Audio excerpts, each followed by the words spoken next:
Queridos hermanos y hermanas, bienvenidos en el estudio de la Escuela Sabática en la Asociación General. Estamos aquí para presentarle la nueva lección Opresión y Apostasía Nacional, en una lección número 10, sábado 8 de marzo 2014. Y estamos junto con nuestra querida hermana Raquel. Bienvenida Raquel otra vez. Con la ayuda de Dios queremos invitar a nuestro Señor y su presencia en una oración en silencio.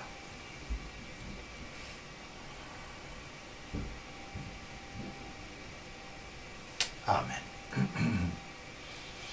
Seguimos, como siempre, analizando un poco la estructura de la lección.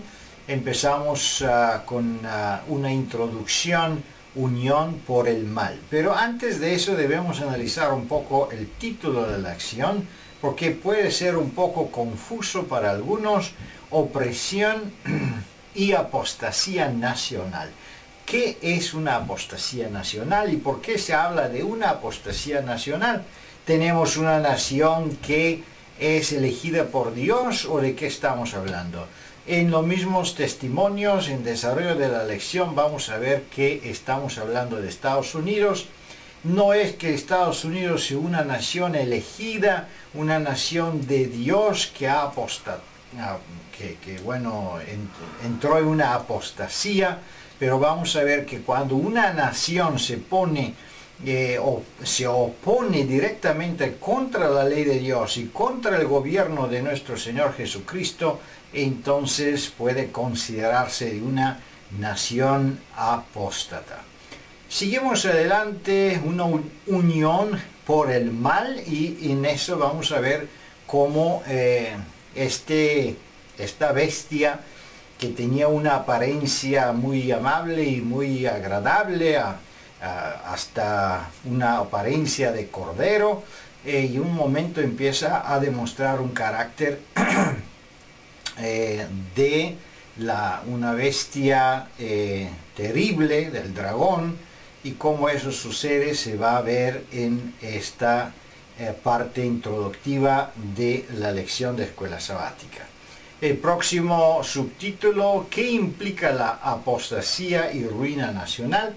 Vamos a ver prácticamente no solo cómo esta apostasía sucede, pero también las consecuencias relacionadas con esto.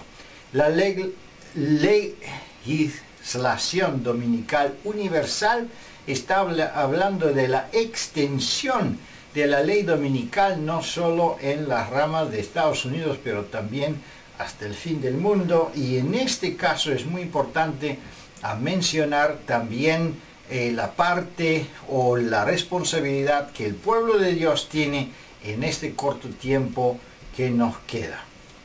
El próximo subtítulo, y el último en ese caso, la oposición infunde poder y la verdad. Y vamos a ver cómo y de qué manera prácticamente Dios hace un milagro tan grande que este pueblo chiquito, contra la oposición de todo el mundo, puede vencer y puede prácticamente dejar una impresión tan fuerte de la verdad que puede considerarse vencedor contra los intentos satánicos. Y cómo eso puede ser posible, recomendamos claramente que este fin de la lección prácticamente es el punto central de la lección, porque es muy positiva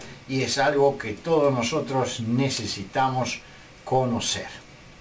Con la ayuda de Dios vamos a entrar en los detalles de la lección y nos gustaría escuchar más los comentarios de nuestra visita, nuestra querida hermana Raquel.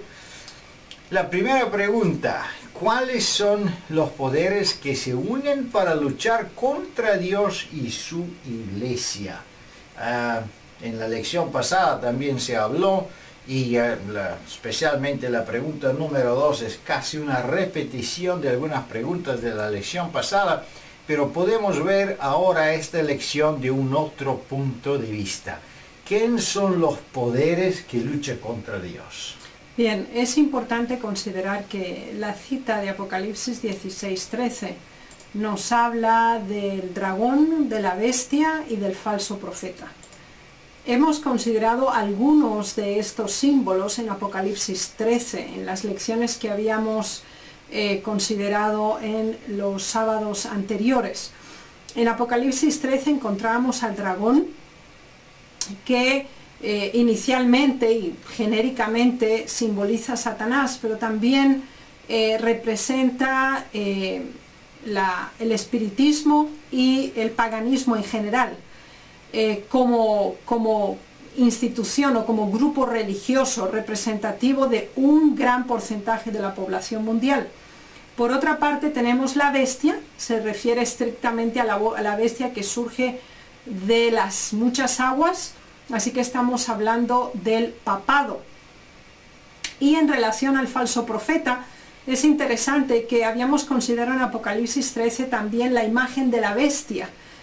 Y la imagen de la bestia es una reproducción de esta misma, obviamente, y se refería estrictamente al protestantismo apostatado. Ahora, el falso profeta también representa al protestantismo en el sentido de que predice y habla cosas que no son verdaderas y son falsas. Así que encontramos a estas tres instituciones religiosas generales a nivel mundial. Bajo el paganismo encontraríamos el budismo, el hinduismo, el islamismo, confucianismo, todo tipo de religiones animistas y nativas. Dentro del próximo sería el papismo y el protestantismo apóstata. Así que, ¿qué indicativo tenemos aquí? Que estos poderes hablan, lo cual quiere decir que se expresan verbalmente, pero se comunican con, y tienen el objetivo, si leyéramos el versículo 14 de Apocalipsis 16, que van a todos los reyes de la tierra. Así que antes que el poder civil promulgue una ley opresiva, tal como nos comunicaba el título de la lección, y la pasada en relación a la amenaza de la libertad de conciencia, estos se unen. O sea, primero se produce una unión religiosa. Se produce una unión religiosa a nivel mundial entre catolicismo, protestantismo y paganismo. Entonces, esas tres instituciones mundiales que representan todas las religiones existentes actualmente, se unen entre sí, hablan de la misma manera, es decir, coinciden en propósito, en doctrina, en acción, y lo describe la palabra de Dios como una inmundicia, es decir, algo que es intocable, algo que ni siquiera uno debe mantenerse cerca, no mantener ninguna relación, ningún tipo de contacto por las aberraciones doctrinales que exponen. Y sabemos que su tema principal de conversación, de lo que surge de sus labios y que repiten constantemente, es la abolición de la ley de Dios, la supremacía del domingo y el abandono y el rechazo del sábado como día de reposo verdadero. Muchas gracias. Considerando el testimonio aquí, sí me gustaría considerar las primeras líneas. Por el decreto que imponga la institución del papado y violación de la ley de Dios, nuestra nación se separará completamente de la justicia. ¿Qué significa? Que parcialmente está apartada, y fue apartada en el tiempo de cuando hermana White escribió esto. Eso es un testimonio, Joya de los Testimonios, tomo 2. Entonces, en ese tiempo tenía una separación, pero cuando eso sucede y la ley dominical se impone, entonces es una separación total. No solo este país se va a separar, pero cualquier otro país que toma medidas contra la ley de Dios, contra los fieles entonces ellos se oponen de la autoridad divina directamente y es una nación apóstata. Seguimos adelante con la lección y especialmente ponemos la atención en la segunda pregunta. ¿Qué preparativos van progresando entre los poderes para limitar la libertad de culto? Es una pregunta un poco parecida. En las otras lecciones tenemos también considerado el versículo bíblico de Apocalipsis 13 y 17, pero sí lo podemos ver de un otro punto de vista en esta lección, ¿verdad? Seguro. Es importante considerar en esta lección que cada una de las preguntas sigue un orden cronológico de cómo los eventos se van dando. ¿Qué quiere decir? Si en la primera pregunta considerábamos la unión de las religiones mundiales representativas de la población mundial unidas entre sí, con un mismo propósito de alabanza y ensalzamiento del domingo y el rechazo de la ley de Dios, en este caso ya estamos hablando de que tras una unión religiosa mundial, se produce entonces la unión entre Iglesia y Estado, porque obviamente una institución religiosa no regula las relaciones o los contactos económicos, ni tampoco regula las divisas o los movimientos de dinero. Aquí se nos habla específicamente que ninguno pudiera comprar o vender, sino el que tuviera la señal o el nombre o el número. Esto es interesante porque aquí vemos sí la absoluta conexión entre Iglesia y Estado. Si el Estado es el que puede formular las leyes a nivel civil, nos damos cuenta que está motivado por el poder religioso, ya que habla de la señal, que es el domingo, habla del nombre de la bestia, que es la institución que representa la máxima dirección de la misma, y el número, que obviamente lo identifica con el nombre mismo, que son nombres de blasfemia. Entonces, ¿de qué nos damos cuenta en este específico punto? Que primero se da la unión entre las iglesias. La unión de las iglesias hace que adquieran un gran poder, influenciando a la sociedad y presionando así a los poderes civiles o gubernamentales con el fin que conviertan una ley o principio religioso en una ley o principio civil. Así que primer paso, unión de las iglesias. Segundo paso, unión Iglesia y Estado.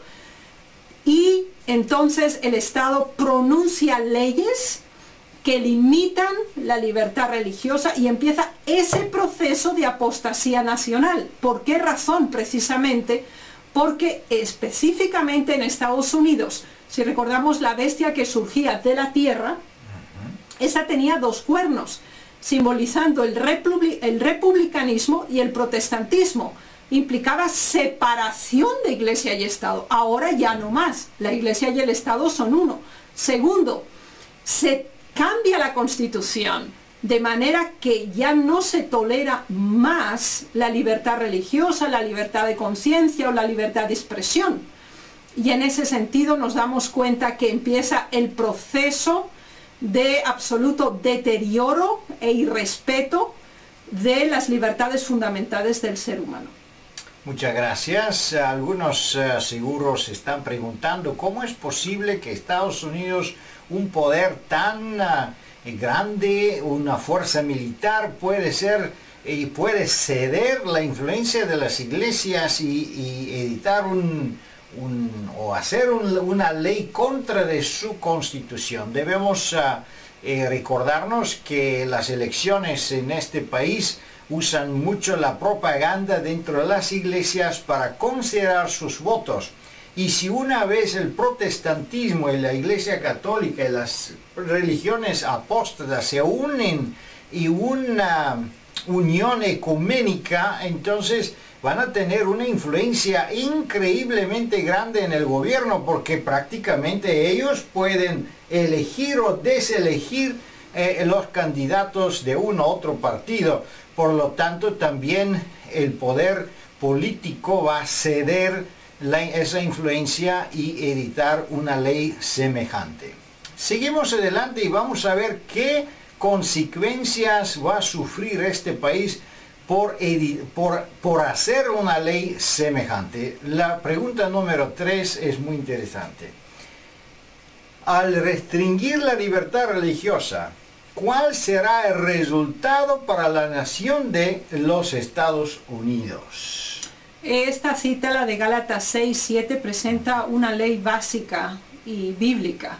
Es decir, todo lo que el hombre sembrare, eso también segará. Esto es equiparable a grupos humanos y a naciones completas.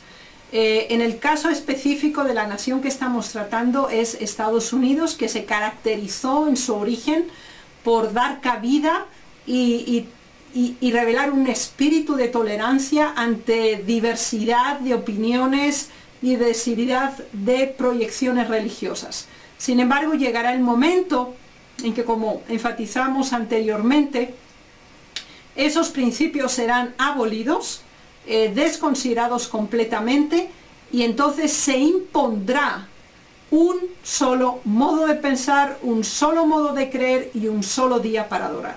Y en ese sentido, al mismo tiempo, se acaba la prosperidad de esta nación, por el hecho mismo de que, igual que un individuo, cuanto más cerca está de Dios, cuanto más cumple lo que es justo, se encuentra en el camino del bien, lo mismo ocurre también con naciones. La nación, su prosperidad o su avance depende de su nivel de justicia y de respeto a los seres humanos. En este caso, con la unión de las iglesias, la unión de la iglesia al Estado y las leyes restrictivas para la observancia del verdadero día de Dios, la anulación completa de esta libertad llevará a esta nación a la completa ruina. Muchas gracias. Prácticamente, ¿qué sucede? Es que los dos cuernos de esta bestia, sabemos que proféticamente un cuerno significa poder político, tenía los dos cuernos semejantes a cuernos de un cordero. Y esos cuernos fueron, como se mencionó, de una parte es la libertad social, democrática y federal, y de otro modo es la libertad religiosa. Y aquí entendemos que por elegir o por editar una ley dominical, prácticamente los dos cuernos deben deshacerse, deben caer. Y entonces el poder de este país prácticamente se va a perder.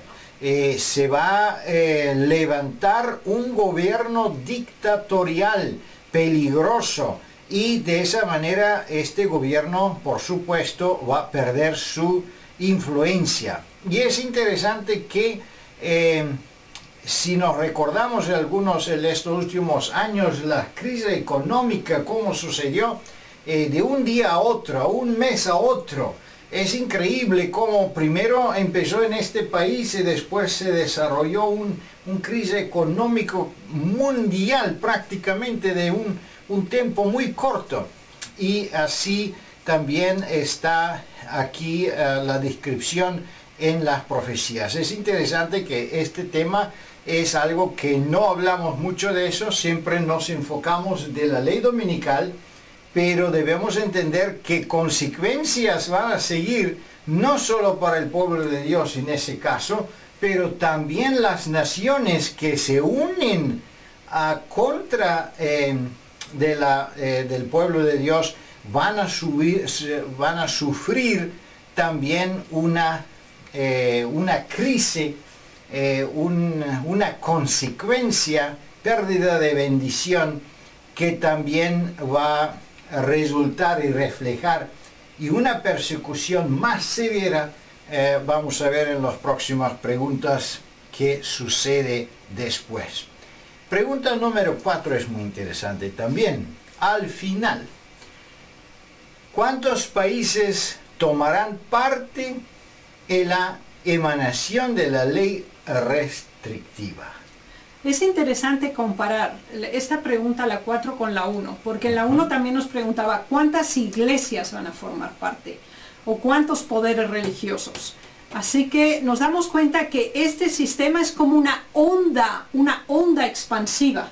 Es decir, igual que no es solo una institución religiosa, sino que son todas, aunque una toma la iniciativa, como se nos dice, cuando el protestantismo extienda su mano a través del abismo y se una con el papado y el paganismo, entonces con esa triple alianza se confirmará. De esta manera es muy similar cómo funciona a nivel civil. Será Estados Unidos la primera nación que pronunciará esta ley en forma federal. Entendamos correctamente que la ley dominical no se entiende en su forma expansiva porque en un área geográfica limitada o específica tengan ciertos elementos que pueden indicar una ley dominical. Aquí se habla de una ley federal que se pronunciará en Estados Unidos y que será impositiva, compulsoria y obligatoria para toda la nación de Estados Unidos. Y entonces, ¿qué ocurrirá inmediatamente? Que todo país, sin excepción, no habrá absolutamente ningún país en esta tierra que no siga ese modelo. Así que la ley dominical será institucionalizada en Estados Unidos e inmediatamente en su ola expansiva será aplicada en todas las naciones de la tierra sin excepción. Muchas gracias. Entonces, no solo un país dictatorial, pero un gobierno dictatorial mundial. Imagínense la dificultad que vamos a enfrentar o van a enfrentar los fieles en esos tiempos. Pero seguimos adelante para ver especialmente en pregunta número 5 hasta dónde llegará los engaños satánicos, porque vamos a ver que no solo es una opresión política, pero además es una presión religiosa doctrinal que los fieles deben encontrar, y quizá eso es más difícil que la persecución, porque sabemos que siempre el pueblo de Dios fue perseguido y nunca ha cedido a la persecución. En contrario, la persecución ha llevado el pueblo de Dios con más éxito y más fama adelante. Pero los engaños teológicos, los engaños doctrinales son prácticamente los más peligrosos. ¿Y qué decimos aquí en pregunta número 5? En la pregunta 5 tenemos que ver que hasta ahora hemos analizado la unión de las iglesias, de todas ellas, exceptuando el pueblo de Dios, la unión entre la iglesia y el Estado, la aplicación que el Estado hace de leyes contrarias a los derechos innatos de cada ser humano, que esto se convierte en una práctica civil en todo el mundo, pero al mismo tiempo hay un gran movimiento religioso a nivel social. Se producen reavivamientos, se producen éxtasis espirituales, grandes experiencias religiosas se llevan a cabo. Así que hay un despertar de una religiosidad falsa y equivocada, pero sí se llega a un éxtasis o un reavivamiento especial. Lo demuestra porque las citas nos hablan de señales, de prodigios, de falsas profecías en relación al futuro, con el objetivo fundamental de engañar y seducir a los que tienen la posición correcta, a los que dicen que no se puede comprometer la verdad, que no puede transgredirse los mandamientos de Dios por un supuesto mejor nivel social y una elevación del nivel espiritual de toda la humanidad. Entonces nos damos cuenta que a nivel social también se ejerce una gran manipulación y se llevan a cabo grandes experiencias o demostraciones religiosas, hasta tal punto que incluso la cita de 2 de Corintios 11, 13 al 15 nos muestra que el mismo Satanás se transfigurará en ángel de luz. Así que debemos pensar que va a haber grandes espectáculos religiosos con señales espectaculares y extraordinarias no vistas hasta entonces, que obviamente las instituciones religiosas van a enfocarlo viendo el gran nivel espiritual que la humanidad está alcanzando, de manera que haya revelaciones divinas por la supremacía que se le ha dado al domingo, por el crecimiento espiritual espontáneo, maravilloso que se está dando en la población.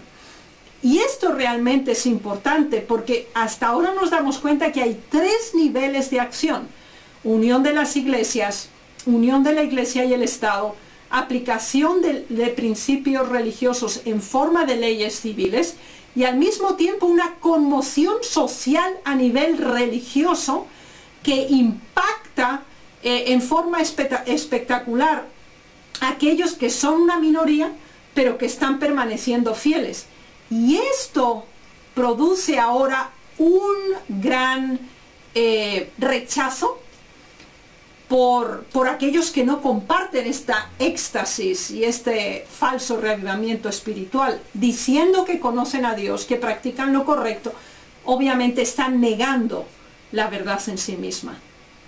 Es interesante que en muchos casos en la historia eso ha sucedido, y entendemos que no solo los milagros que se están demostrando en ese caso hacen las cosas más difíciles, pero también los asuntos doctrinales, los falsos profetas, los falsos maestros, todo eso implica una forma teológica una fórmula teológica muy agradable para los oídos de los seres humanos. Paz, paz, no hay más guerra, vamos a vivir en paz, vamos a amar uno a otro, déjanos olvidar las diferencias, vamos a unirnos. Bueno, es una dulzura en esta voz, en estas doctrinas que poca gente puede resistir. Y en ese sentido, para resistir y para quedarse fiel en ese tiempo, va a ser necesario una preparación muy severa. No solo una preparación doctrinal, pero también memorizar versículos bíblicos, textos, para que Dios pueda ayudarnos y recordarnos algunos de esos versículos en situaciones difíciles de tentación. En lo mismo tiempo debemos entender que como en Estados Unidos van a enfrentar un crisis posiblemente económico o un crisis en la naturaleza que se espera también después que se edita esta ley dominical, entonces los hombres están también con odio y contra el pueblo de Dios. Eso ha sucedido también en el pasado, cuando los cristianos estaban unidos en Roma, y el emperador de Roma acusó a los cristianos falsamente que ellos quemaron la ciudad también, o incendiaron, vamos a decir, la ciudad de Roma. Los judíos también sufrieron mucha persecución injusta solo porque fueron acusados por su bienestar y por su diferencia de los otros, y fueron perseguidos hasta la muerte. Así que semejantes situaciones se esperan de suceder. Pero vamos a ver cómo y de qué forma el Señor va también a preparar su pueblo para resistir esta oposición increíble de la verdad. En la pregunta 6 dice: ¿cuál será la posición de los sinceros hijos de Dios? Vamos a tener hijos de Dios sinceros en todas las denominaciones, católicos, protestantes. Sabemos que hasta la mayoría del pueblo de Dios se encuentran en esas organizaciones, en esas iglesias. ¿Y qué va a suceder? Va a suceder un zarandeo increíble, un intercambio de membresía en el mundo. Y lamentablemente también podemos pensar que algunos del pueblo de Dios también va a abandonar las filas de la membresía. ¿Qué es que se espera de los fieles? Bien, por un momento hasta aquí, en las 5 primeras preguntas nos ha analizado cuál es el medio ambiente a nivel religioso, a nivel civil o político y también a nivel social, en el cual se encuentran los hijos de Dios en ese momento de crisis. Están ocurriendo muchas cosas y están ocurriendo en forma muy rápida y precipitándose uno tras otro. Así que los fieles hijos de Dios están en esa situación, conocen la palabra de Dios, así que son conscientes del momento en que están viviendo, saben que es el último periodo de gracia para esta humanidad, es un tiempo en el cual se está llevando el sellamiento y es un tiempo en el cual se requiere una toma de posición clara y específica. Y aquí se nos da el ejemplo de Hechos 5, cuando Pedro y Juan, así como otros apóstoles, fueron llevados ante el Sanedrín, exigiéndoles que dejaran, que cesaran de predicar, de sanar en el nombre de Jesús. Ante esa reducción de su libertad, ante esa opresión, ellos declararon: es menester obedecer a Dios antes que los hombres. Así que en una situación en la que se oprime la libertad religiosa, donde se quiere eliminar la posibilidad de que un ser humano viva su adoración a Dios en libertad, el pueblo de Dios fiel, sus hijos, tienen que tener claro el principio que Dios está sobre todo y sobre todos. ¿Qué significa esto? No hay ningún poder civil que pueda oprimir la conciencia de un fiel hijo de Dios, si eso implica transgredir la ley de Dios o desobedecer sus mandamientos. Así que ese es el primer principio. Cada hijo de Dios fiel en ese momento toma una posición. Pero no solo eso, porque si continuamos el relato de Hechos 5, desde los versículos 30 al 32, nos daremos cuenta que primero el fiel toma posición y después pasa a un segundo nivel, que es el expositivo o el explicativo de su posición. Y nos damos cuenta que en esta cita también ellos pronuncian la resolución tomada: obedecemos a Dios antes que a los hombres. Y después viene toda la explicación de por qué ellos tenían deber y sentían el peso y la responsabilidad de predicar, de anunciar el nombre de Jesús y la verdad que Él les había impartido. Del mismo modo, en ese momento de crisis, no solamente los fieles toman posición, sino que además asumen una actitud explicativa, aclaratoria, anunciadora de por qué razón, aunque la mayoría de las personas que pueblan este mundo, desde las autoridades civiles, religiosas, hasta el ciudadano más humilde, se siente oprimido a tomar una decisión específica. Los fieles explican que delante de Dios el único día verdadero de adoración es el sábado. Lo argumentan bíblicamente, históricamente y de acuerdo a los principios civiles básicos de la humanidad. Amén. Considerando la segunda parte del testimonio, entendemos que prácticamente el asunto de discusión en los últimos días no va a ser tanto el punto doctrinal, la salvación por fe, ni la justicia de Cristo, porque eso va a ser prácticamente reconocido hasta por la Iglesia Católica. Pero que nosotros debemos entender que en los últimos días, que va a ser el asunto más importante, va a ser relacionado con la obediencia. Aquí tenemos, por ejemplo, este testimonio. Si aceptamos a Cristo como Redentor, debemos aceptarlo como soberano. No podemos tener la seguridad de perfecta confianza en Cristo como nuestro Salvador hasta que lo reconocemos como nuestro Rey. Entonces, la obediencia en el Evangelio va a ser el punto especial, el punto culminante y el punto del conflicto, porque los fieles, como se mencionó, ellos van a tener un deseo y una decisión de obediencia tan severa que preferiría ofrecer su vida o sacrificar su vida, pero no transgredir la ley de Dios y no entrar en desobediencia de la voluntad de Dios. Y eso es que va a ser prácticamente la diferencia del pueblo de Dios y los otros pueblos, los cristianos verdaderos y los cristianos falsos.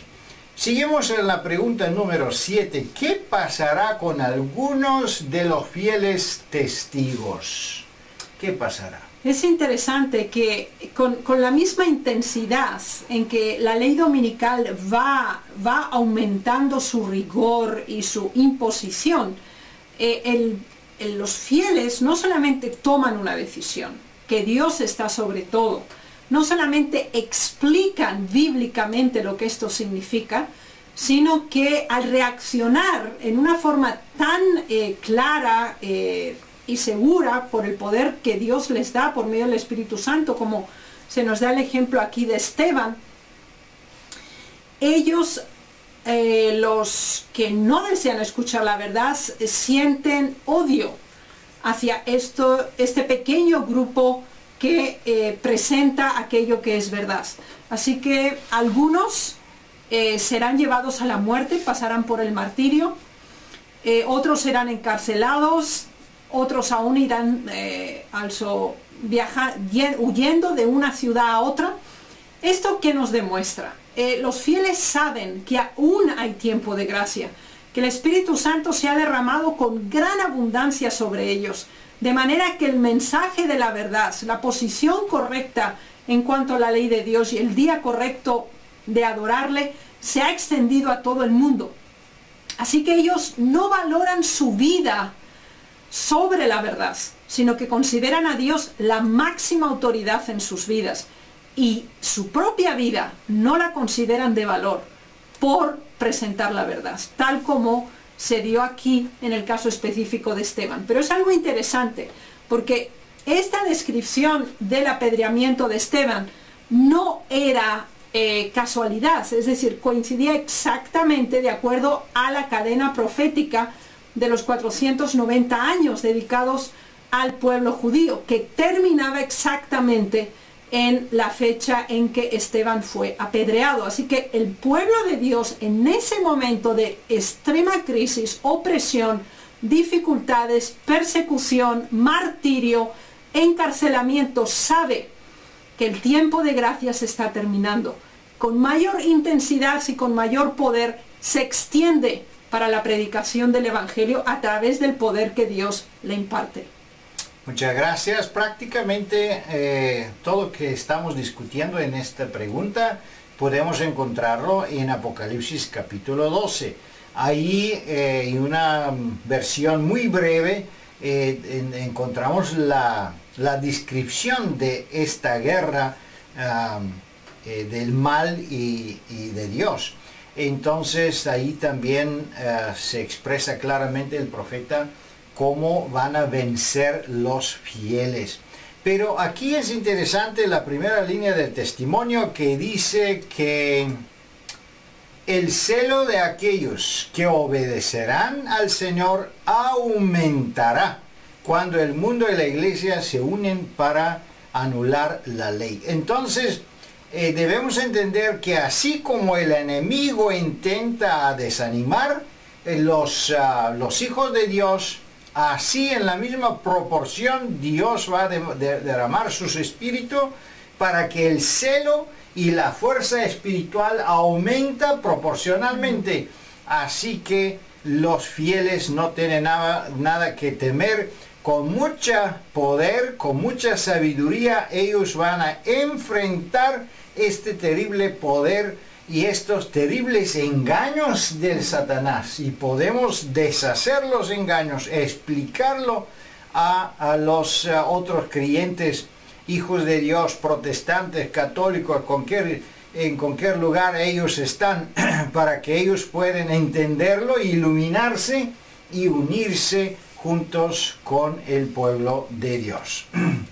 Pero todavía falta la pregunta número 8, que es muy importante. ¿Y por qué es importante? Porque habla de la victoria final.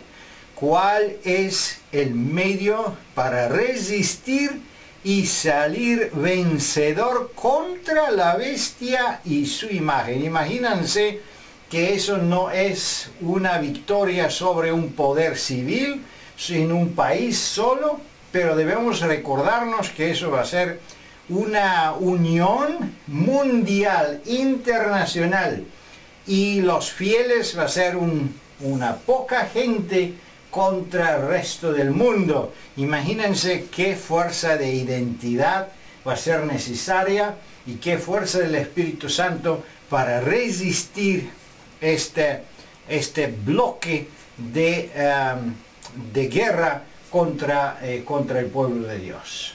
Así es importante las claves y los términos fundamentales que nos presentan tanto la cita de Habacuc como la de Hebreos. Así que aquí se nos habla de fe, se nos habla de perseverancia, se nos habla de esperanza. Es importante considerar cada uno de estos elementos en su contexto correcto. Tengamos presente que el pueblo de Dios, los fieles, están en un momento de extrema tribulación y dificultad. Sin embargo, al haber estudiado la palabra de Dios, ellos ya conocen el fin desde el principio, porque el Señor nos lo está revelando hasta hoy, que realmente en esa controversia, donde los fieles parecen los perdedores por ser la minoría, por ser los oprimidos, por ser los maltratados, incluso aquellos que son muertos, a pesar de todo, el bien va a triunfar. Ahora, ¿cuál es la metodología que Dios usa? Se nos habla de la fe que obra por el amor y produce obras que son de acuerdo a la voluntad de Dios por su medio. Así que la fe es un don de Dios, no la poseemos como seres humanos, pero Dios nos la concede como una reconfirmación de la voluntad de servirle.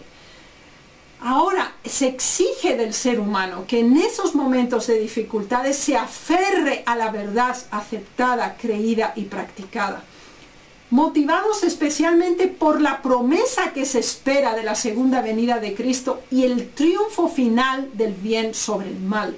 Así que estos fieles, a los cuales Dios mediante queremos pertenecer, tienen una gran identidad religiosa. Tienen una gran comprensión de lo que creen, por qué lo creen y también qué es lo que está ocurriendo.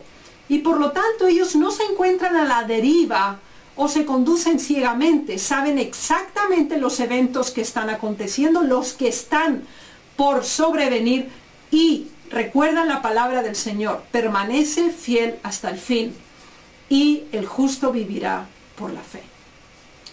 Muchas gracias. Aquí debemos mencionar algo, creo, importante. En el testimonio estamos hablando de dificultades y también podemos ver que a pesar de la fuerza espiritual que los hijos de Dios reciben para luchar y vencer, vamos a enfrentarnos con sorpresas. Es posible que los fieles, por ejemplo, espera una interveniencia inmediata de parte de Dios poderosa, una liberación, así como Juan de Bautista también esperaba cuando Jesús llegó en su potestad. Pero eso quizá no va a suceder en la forma, en el templo, en el tiempo y en la manera que nosotros nos imaginamos. Aquí, por ejemplo, el testimonio dice que muchos de aquellos que adquirieron, vamos a ver, aquí está más o menos en la mitad del texto. El tiempo de esperanza puede parecer largo. Es un momento muy importante. La gente quiere que las cosas se desarrollen rápido porque ya viene la persecución, viene la ley dominical. Seguimos y queremos que la próxima semana ya se termina todo, pero ¿qué dice aquí? Puede parecer largo. Puede ser que las cosas se desarrollen de una manera inexpectada. El alma puede estar oprimida por las circunstancias desalentadoras. Entonces entendemos, queridos hermanos y hermanas, que debemos armarnos con la paciencia de los santos. Debemos tener una relación muy estrecha con nuestro Señor Jesucristo para no desanimarnos en esos últimos días de crisis. Pero sabemos en lo mismo tiempo que la victoria está garantizada. Si estamos con el Señor, ¿quién puede estar contra nosotros? Queridos hermanos y hermanas, tiene buen ánimo.